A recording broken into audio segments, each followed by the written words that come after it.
मराठवाड्यात झालेल्या अतिवृष्टीमुळे होत्याचं नव्हतं झालं। जालना जिल्ह्यातील अंतरवाली सराटीच्या प्रवीण सुरासे यांची शेतीही पाण्याखाली गेली आहे।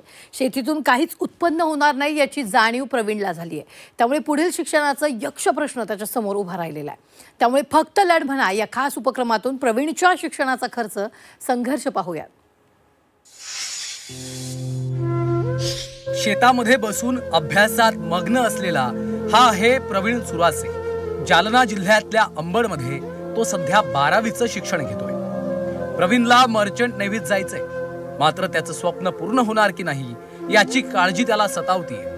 कारण यंदा अंबडमध्ये झालेल्या अतिवृष्टीमुळे 5 एकरवरील त्याचं कपाशीचं पीक सडून गेलं। त्यामुळे शिक्षणासाठी पैसे कुठून येणार या विवंचनेत सध्या प्रवीण सापडलाय। खर्च होणं खूपच मुश्किल आहे सध्या।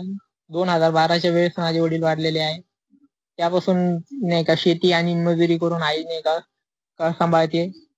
तर ह्या वर्षी पण काहीतरी आता शेतामध्ये काहीच नाहीये, त्यामुळे कर्ज घेण्याची आता वारी आलेली आहे। प्रवीणच्या शिक्षणासाठी गरज आहे तुमच्या आर्थिक मदतीची। तुम्ही त्याच्या बँक खात्यात थेट मदत करू शकता। प्रवीण अनिल सुरासे, बँक खाते क्रमांक आहे 0302710397058। IFSC कोड आहे IPOS 00000001। India post payment bank, शाखा मालेवाडी अंबड। जीपे क्रमांक आहे 7666587175। प्रवीण सुरासेच्या डोक्यावरील वडिलांचं छत्र आधीच हिरावलंय। आई मोलमजुरी करून शेतातलं उत्पन्नातनं मुलाच्या शिक्षणाचा खर्च भागवते। त्यामुळे प्रवीणला सढळ हाताने मदत करा। नितेश महाजन, झी 24 तास, जालना।